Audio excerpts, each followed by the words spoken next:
The fitness app logged cardio at 1:12 a.m. He does run. Hook. The fitness app congratulated my husband at 1:12 a.m. with fireworks and the word cardio like a confession made festive. His watch buzzed on our nightstand and lit the ceiling with a little blue lie. The log said 23 minutes in a heart rate zone he usually only achieves on hills he avoids.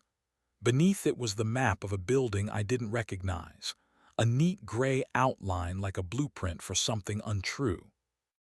My name is Carter. I'm 35. I write copy that persuades patients to dress up as convenience. My husband, Elias, designs lobbies where strangers arrive and decide to become versions of themselves they can live with for one evening. We've been married 4 years, which is long enough to be devout about decency. Coffee where a hand will find it. The good glasses used even for water because ceremony should pull its weight. A kiss at the doorframe calibrated to keep trains on time. And casual about heat, which we schedule like a quarterly project you can push if donors call. He came in at 1:47 a.m., quiet as a courtesy. He smelled like rosemary, polished concrete, and laughter that had been very careful about who it loved. He slid into bed and spooned me with body confidence and moral reluctance.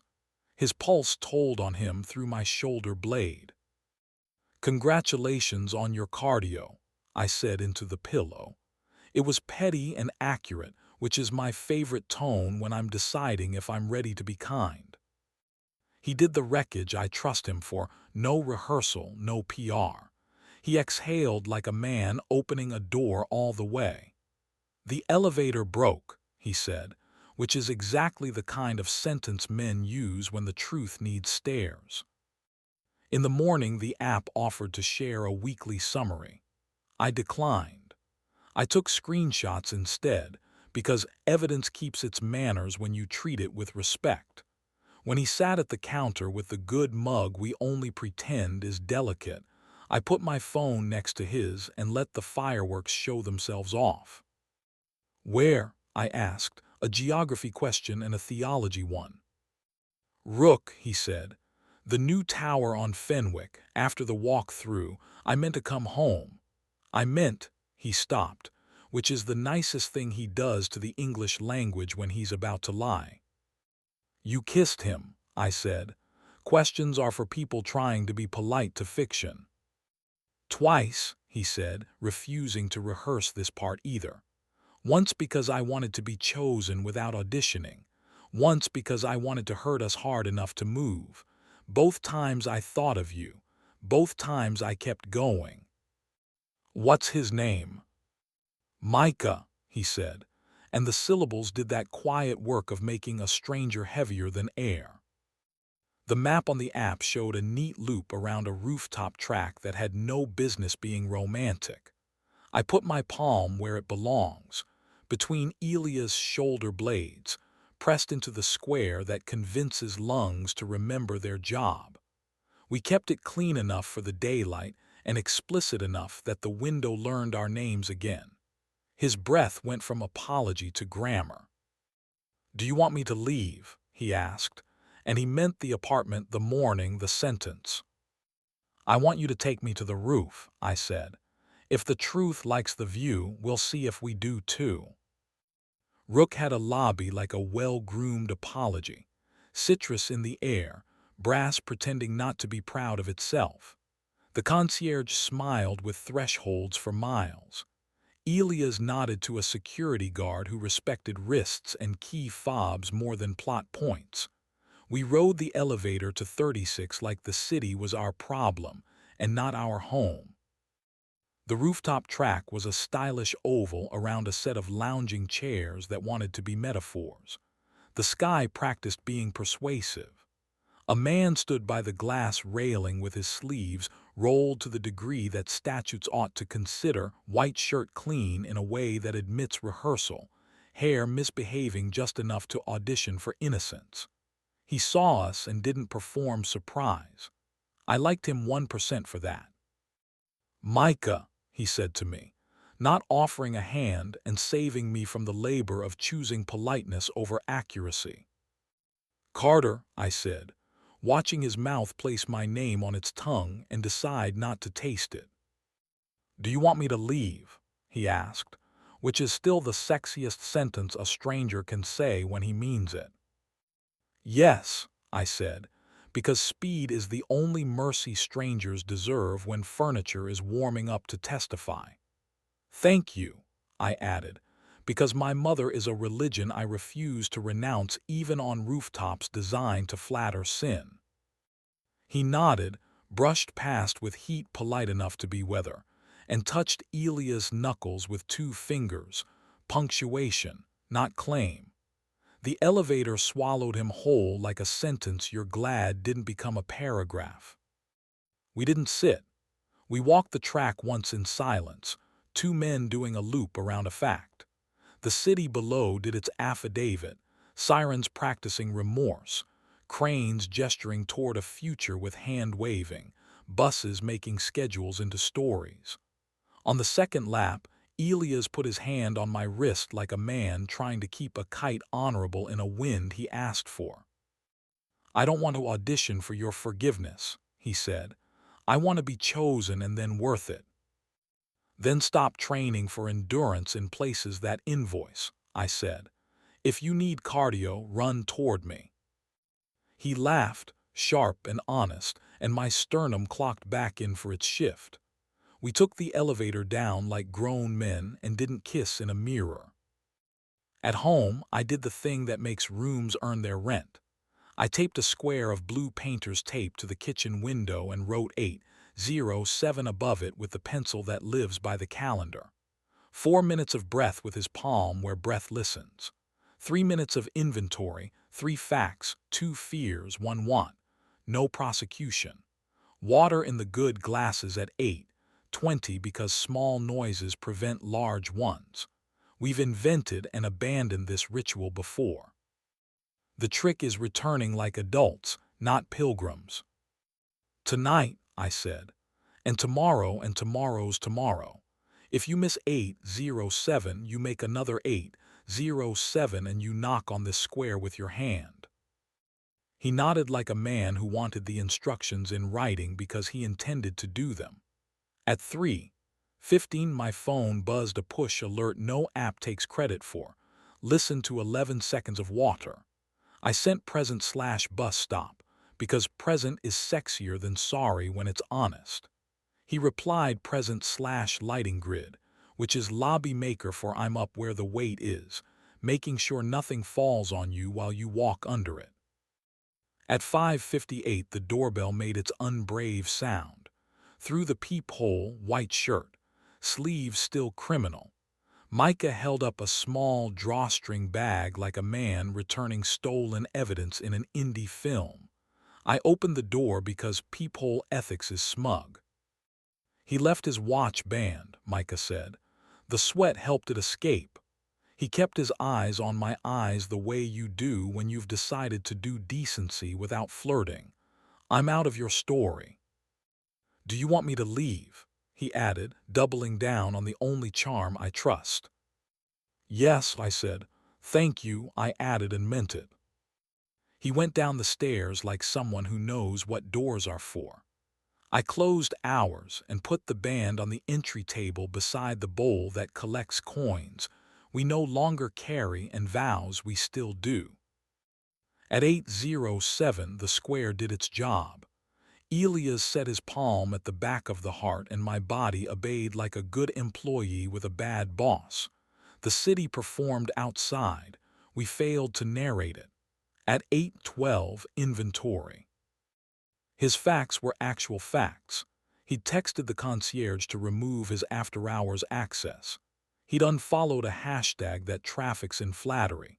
He'd blocked Thursday nights with a recurring calendar event named MAKE Fire AT Home in all caps because drama is useful when it's on a schedule.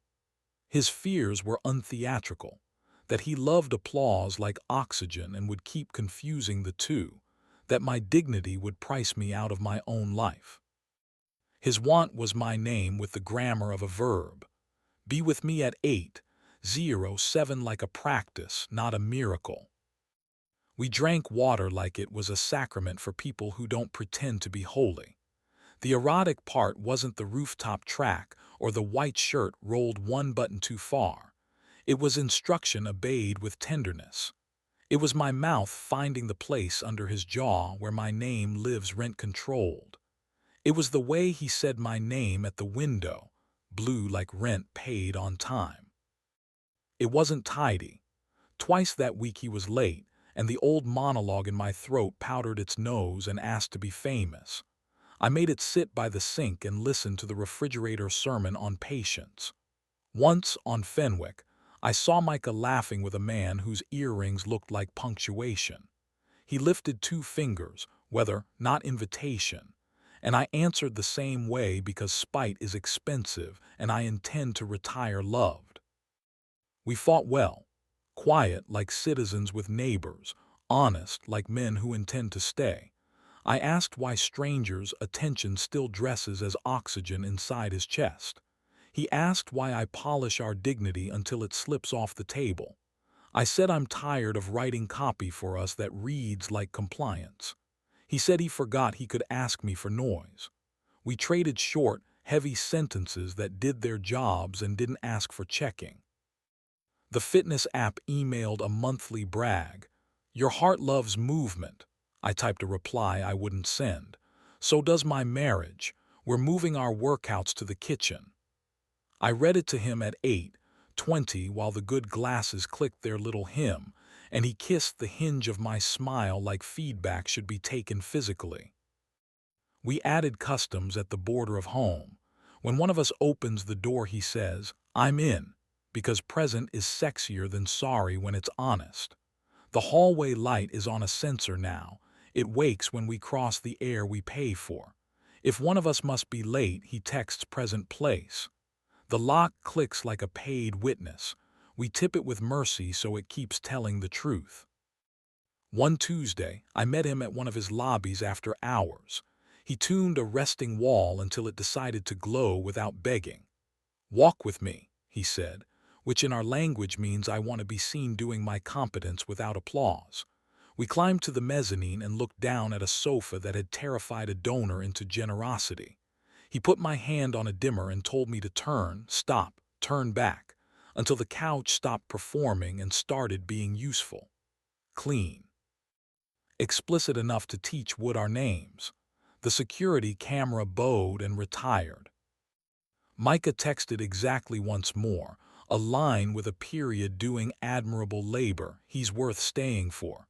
Make it expensive to quit. I replied, we're charging time. He sent a thumbs up that did not try to be poetry. Relapses found us like weather. A late message from a number saved as a company and not a person.